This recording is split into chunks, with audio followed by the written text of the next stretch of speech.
I feel like God brought me to the 60s, to the Beatles, to Elvis, to Leonard Skinner. He's bringing me there so I can learn how to appreciate life again. Not just music, but life again, because these guys make music that is life. It is life. Believe me, baby.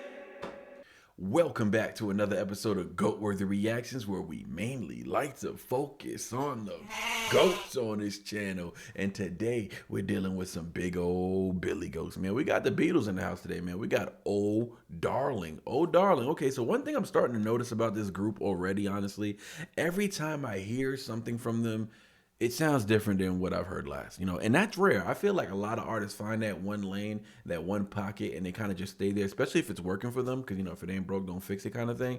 And I feel like with these guys, that's not the case. That's not the case. It almost feels like every record it has its own world. You know what I mean? It's like different moods, different sounds, different emotional textures. Everything's different, and I can definitely appreciate that. But the crazy part is that most of this music came out in the 60s and 70s, an era that somehow produced some of the most timeless records ever pressed to vinyl. I feel like, my personal opinion. You know what I'm saying? I had an argument with somebody the other day and said the 80s and 90s was better than the 60s and 70s. I said, I'm still doing some research. I'll get back to you, but as of right now, I'm going with the 60s and 70s. That's what, and I'm only like 20 reactions deep with that era, but I'm going with the 60s and 70s. But listen, hey, that's just me. Y'all let me know what y'all think in the comment section. Music like this, it just lives through decades. We're talking 60 years later. So let's get in on this. I'm real curious of what this sounds like. I know it's going to be different. Let's get it. Oh, darling, please believe me. I love it. I'll never do you no harm. That's a nice voice. Is that Paul? Believe me when I tell you, I'll never do you no harm. Yeah. Let's get it. Oh, man. Oh, darling, if you leave me, I gotta put the lyrics up. I'll Sorry, guys. I gotta put the lyrics up. I have to put the lyrics up for this. I know they're easy to follow along, but I just like reading lyrics when they're singing. That's just me. Sorry. Let me read it. I'm running the whole thing back. I don't care. Oh, darling, please believe me. A lot of emotion. I like it. I'll never do you no harm. Believe me when I tell you, I'll never do you no harm.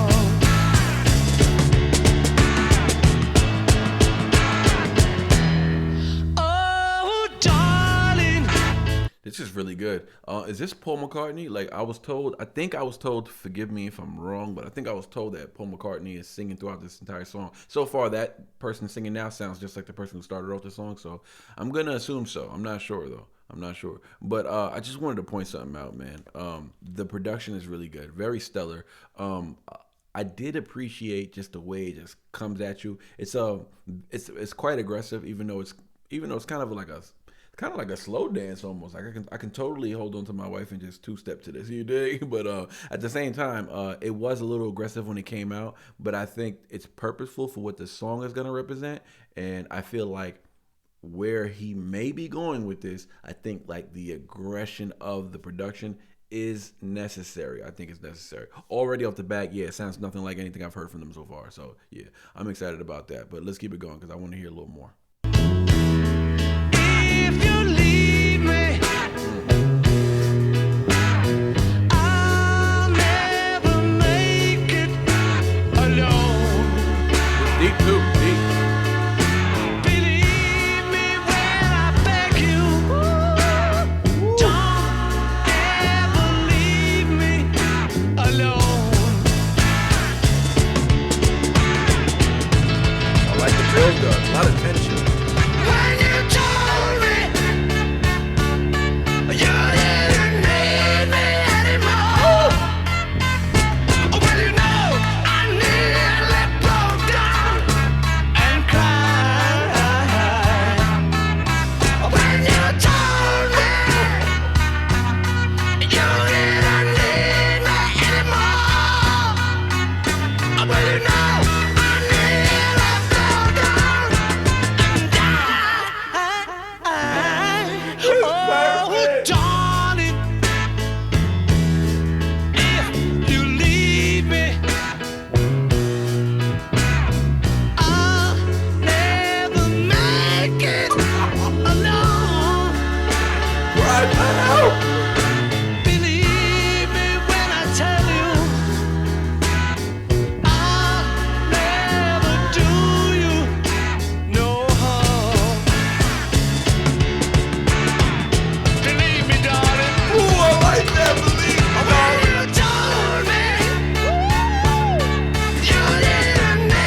Wait, I need to know something. Are these guys? This is probably gonna sound. Y'all gonna kill me. Y'all gonna kill me in the comment section. I just need to know. I'm sorry if I'm way off on this. I'm out of breath. Do these guys play any instruments? Like, at least piano. Most singers can play piano. Are they playing pianos and drums? Are they a band? Like an actual band where they play instruments and they sing? If so, damn, Beatles is something different. They something different. They different without that, but I would assume they play piano too. Like, I haven't seen a video of them, so I haven't seen them at work yet, but let me know in the comment section. All right, I gotta go back because that was intense, because I had something to say. I think that's the buildup right there. So what I was enjoying right there before he started screaming at the top of his lungs was really the gradual tension that he was creating, right? And, I should say the song. The song was creating a gradual tension. It's like I almost anticipated something to happen, right? But because of how tender and soft his voice was throughout the whole time, he even hit a little high pitch. I didn't expect for the yelling to come out that way, and it was actually very pleasing to hear. Like, I don't like yelling. Like, I just did a reaction to Nirvana recently, and watching Kurt Cobain scream at the top of his lungs was so satisfying to me, you know? And I'm usually not a fan of that, maybe because it's never done right. But yeah, so Kurt Cobain did the Lead Belly cover of In the Pines, and it was just like he started yelling on the MTV Unplugged, and I was so in a trance. And just now, it's like I anticipated something else. For some reason, I felt the tension building, but I just said, oh, like, what's going to happen? Maybe more instruments, you know? I expected more sounds to get more aggressive, because from the beginning, the beat has been aggressive from the beginning.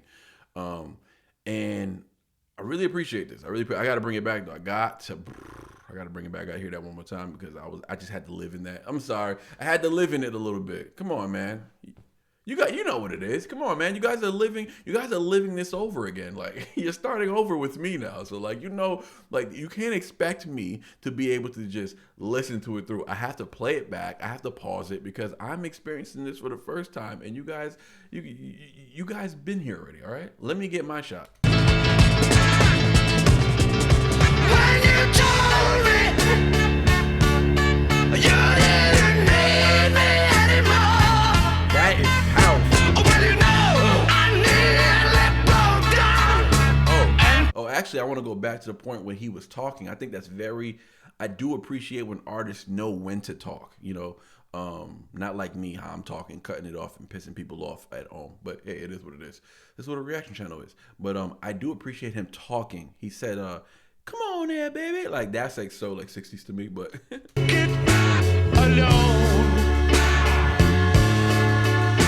Believe me when I beg you. Don't ever leave me alone.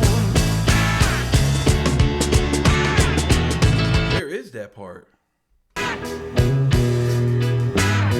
I'll never make it alone. Believe me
favorite thing about this song is? Oh, about the Beatles. It was what Come Together was another one.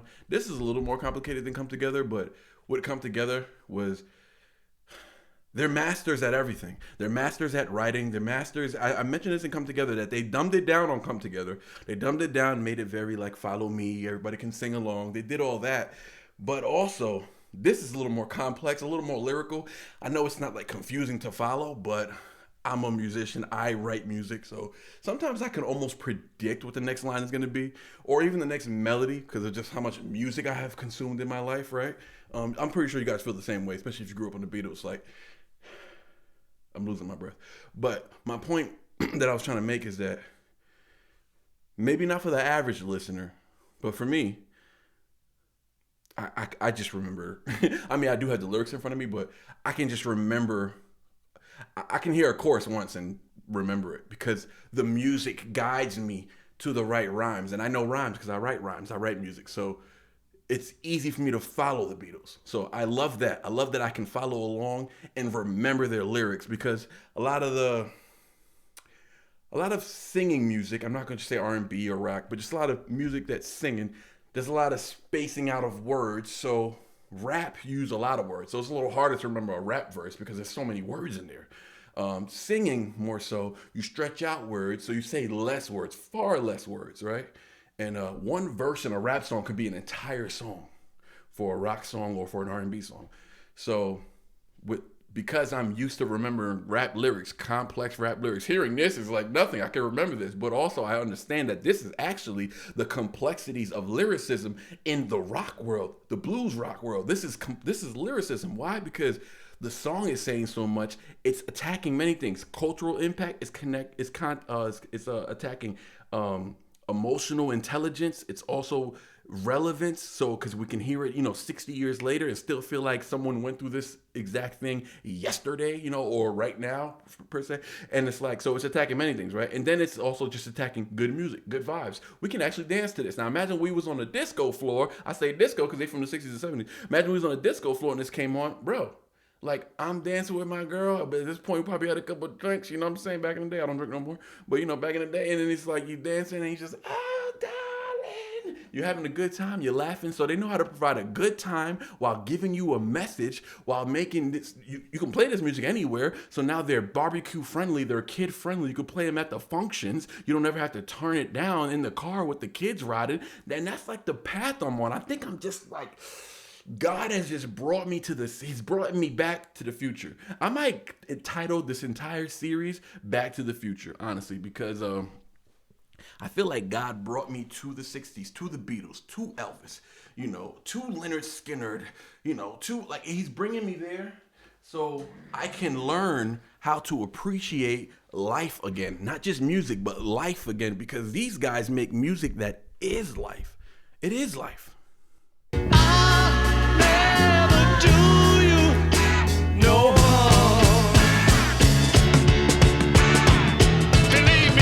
There it goes, believe me, darling. When you told me, I'm sorry, you didn't need me anymore.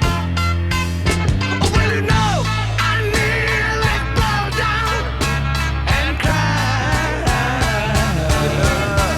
When you told me, this is my favorite one so far. Need me anymore. What's that now? Well,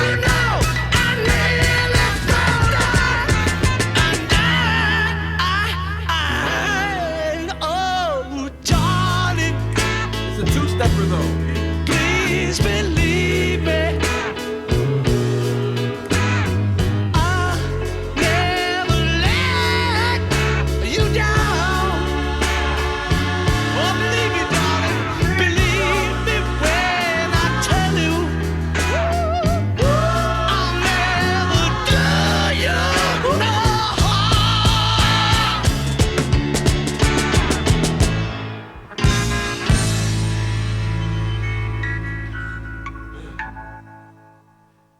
Believe me, baby.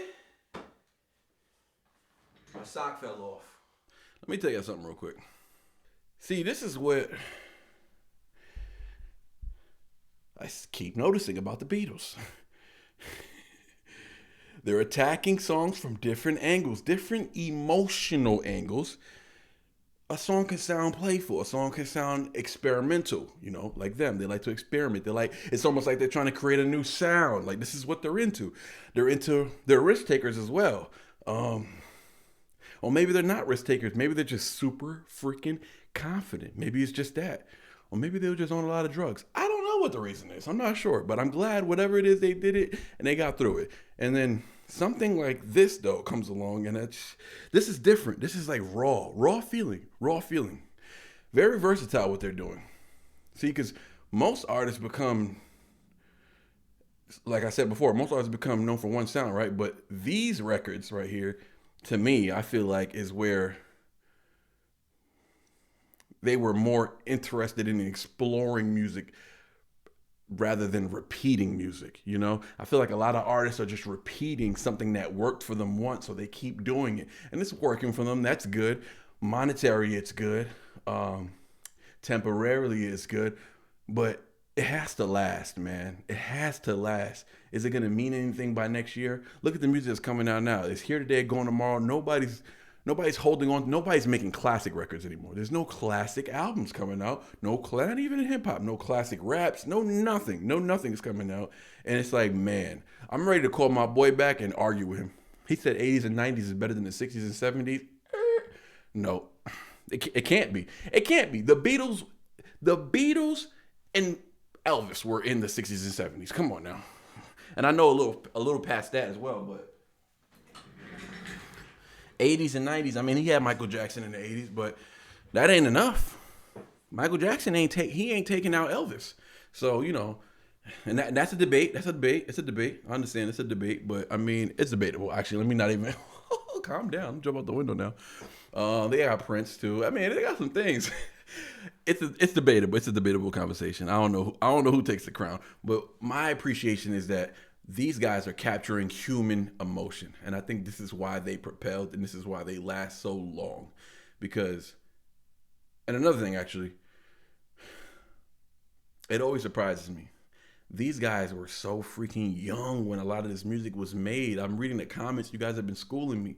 So young, but writing songs that people are still unpacking generations later. People like me. So that tells you this doesn't just equate to just talent anymore. This is cultural impact. This is far beyond just someone being blessed with a skill to perform, as opposed to someone concocting lyrics and emotional thoughts and putting real life pen to pad and then performing it and being brave enough to perform it for the sake of others relating and for selling records, and at the same time for self-growth. I gotta get this off my chest. It's therapeutic. I must sing these lyrics. I must write these lyrics. It hurts, but I must do it. That's why I must do it. That's why I must sing it. And we must sing it this way. We got to get our point across. We're going to be successful at every point. We will be self-therapeutic. We will help others who are going through the same. We will perform our best. We will sell records, and we will be better than everyone. And at the end of the day, we're going to praise God, because none of it's possible without him. Listen, man, Jesus Christ is King. God is love. We out here.